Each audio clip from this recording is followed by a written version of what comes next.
All right, that is James Mennie over at the Montreal Gazette. Jim, couple of stories here. So before we get to Émard LaSalle Verdun, I had Aaron Durfel on off the top of the show. Yes. You heard what they're doing at some of the hospitals here. Absolutely. I almost sat back and almost fell off my chair. I like to think it's just a happy coincidence that on the one hand, you've got the newly, I guess that kind of makes him a little super minister too, eh? Jean-François Robert, he's the immigration minister, minister of the French language, minister of intergovernmental affairs. And, he's launching a campaign aimed specifically at core tax supporters, saying, you know what, it's not in the ad. The ad's very upbeat, but he's running around saying, Francophones have to demand to be served in French. They have to protect their language, blah, blah, blah, blah, blah. And as he's saying that, the health authority, I'm not going to give you the 15-letter acronym for the CIUSSSSS in the West Island, is turning around. They're posting signs saying you can insist. Tell them what language you want to be served in, English or French. And so all of a sudden, and what I really think in this particular instance is a coincidence, you've got two sides of this debate putting their feet down at the same time. But the fact is, when we look at a guy like Monsieur Robert, this ad, which I don't know if you've seen it, but it's not blockbustery, but I like how they try to drive a stake through the heart of, bonjour, hi in the first 30 seconds. But what I find interesting in all of this is that this ad drops, 3 days after the Liberals sent a letter to Robert as immigration minister and as French minister saying, listen, you've double-crossed all these immigrants. They came in here. They're supposed to be getting French lessons. You have thrown them out there. We've got hundreds of people waiting to take courses. They can't take them. Oh, yeah, and you've also decided not to pay off the allowances that would have allowed people to take the courses and, just have an income supplement while they were studying French. So here you have a perfectly crystal clear case of what the CAQ, i.e. François Legault's linguistic policy is.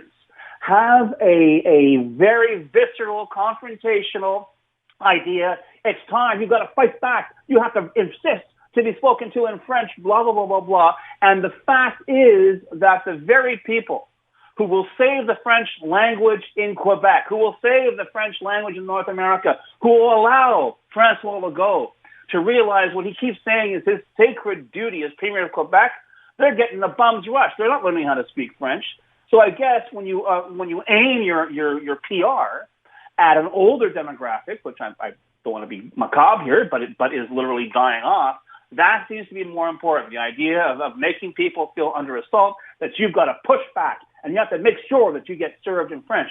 When in fact, I would respectfully submit that most Francophone Quebecers have zero problem getting served in French. And once again, the idea that they began this ad, this 30-second ad, that they blew about 10 seconds of that ad, going after the whole idea of bonjour, hi, suggests to me that the how can I put it, the inspiration behind it sounds like it came more from a newsroom over at Québécois than from anybody who's genuinely interested in promoting French language in Quebec. Yeah, look, I mean, maybe it's on the one hand we should be surprised, on the other hand we shouldn't, right? This has been pretty much their plan of action all along. It's funny to note that it's about, a year ago they came up with that Peregrine Falcon thing. You remember that? About which words were cool and not using English words to, instead of French words. I mean, it seems kind of ludicrous. Well, yeah, and also when you have the Premier of Quebec, who's supposed to be protecting the French language, standing up in the National Assembly saying, these young people, and, young Francophones in Quebec, they're speaking English, you pense que c'est cool. Right. At which point the room erupts into laughter because he hasn't figured it out. But this is it, Aaron. I mean, I'm sorry. If you are genuinely concerned about the state of French or the survival of French, yes, in that absolutely real ocean of English in North America, you don't jerk around with these feel good, stand up for yourself, you should be spoken, insist on being spoken to in French. That's absolute rubbish. You teach people how to speak French because why? Because the people who form your base, your hardcore, are not making enough babies to maintain that support. So you better adapt to these times, which is something François Legault and company have shown over and over and over again. They're completely incapable of doing. So I was talking to a reporter from CTV covering the House of Commons today, Rachel Aiello, just earlier on. I brought up what Yves-François Blanchet had said today. What did he call it? He called what was going on now if there's a non-confidence vote. He called it a game of chicken. And he's pretty accurate, isn't he, when he calls it that? Absolutely. And I got to tell you that your interview with Trudeau, that's broken very, very wide. It's getting national coverage because for the first time, like I guess ever, here's Justin Trudeau actually talking about English language rights and Francois Legault harassing Anglophones. It's as if he had been in deep space in suspended animation, and then he only re-entered the atmosphere just in time to do your show, right? And then he comes on, and, well, this is just terrible. This is preposterous. It's absolute rubbish, of course. And I'll tell you, the one prediction I can make without any trepidation at all about the by-election in LaSalle, Amard, Verdun tonight, Aaron, is that if Justin Trudeau doesn't win, you are not going to have him on the show again until the next election campaign in the fall, because he's just going to go completely dark. This will be the beginning of the end for Justin Trudeau. But all that said, yeah, I think it's marvelous. I mean, I was angry. It was one of those, Mennie's yelling at his radio moment again when I hear Justin Trudeau spouting off about, how terrible it is that Anglophones are being bullied by Francois Legault. I mean, he has spent most of his political career holding Francois Legault's coat while he did it. So please spare me this false outrage, this very cynical attempt to try and curry some favor with the Anglophone electorate in a by-election you really can't afford to lose. Frankly, I think it's too late. I may be wrong, but I mean, we'll see what happens tonight. And the other thing I want to get off my chest, Aaron, and I know it's not anybody's fault. It's just the way these things get written. Because I know the last poll story we had out of LaSalle was, the Bloc Québécois is leading. No, actually, they aren't. The fact of the matter is the Main Street poll that contains these numbers had a sampling of 443 adults, which is very, very small, which means it has a huge margin of error, 4.7%, which is very, very big in terms of polls of this nature.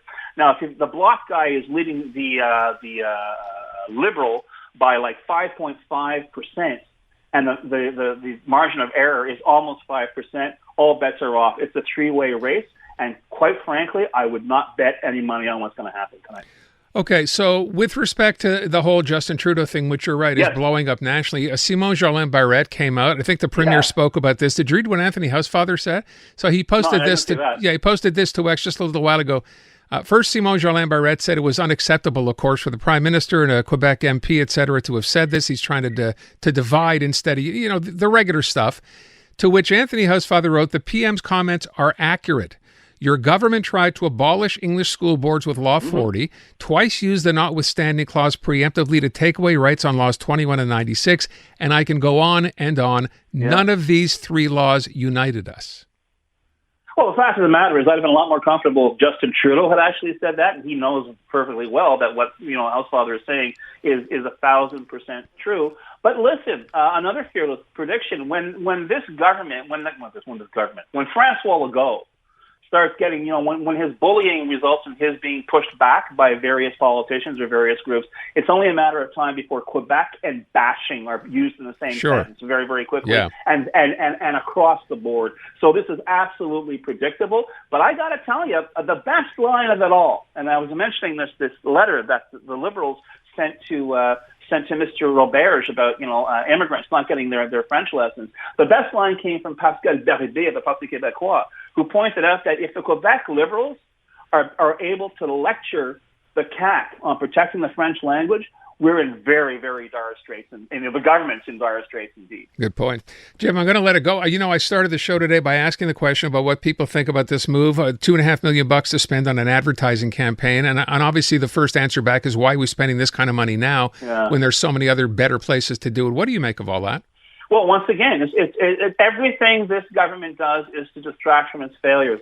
Its failure right now is its prime mission is to make sure that all these immigrants that they keep complaining about speak French. Well, they've bungled that job completely. So where are we now? Well, we have to go around, and it's a nice, slick little ad, but quite frankly, it is going to do absolutely nothing to protect the French language. It is addressed to people who are frightened perhaps to visit Montreal because they're scared they might be served in English only. But anybody who's been around the block more than once is going to look at that ad, shrug, and change the channel because it's absolutely superfluous. But the majority are not who this government works for. This government works for that regional, uninformed, frightened minority who they have made it their life's work to keep frightened.